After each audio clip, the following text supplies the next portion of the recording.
Hello everyone, live পাসে সুবিতা আর্নবী জিয়ার আর একটি ব্লগেতে তোমাদেরকে স্বাগত। আজকে এটা কিসের ভিডিও জানো?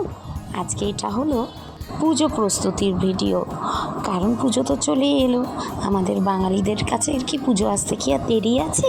মহালয়ার অ্যাডও আমাদের টিভিতে চলে এসেছে, আর এটা চলছে জিয়া নাচের প্র্যাকটিস।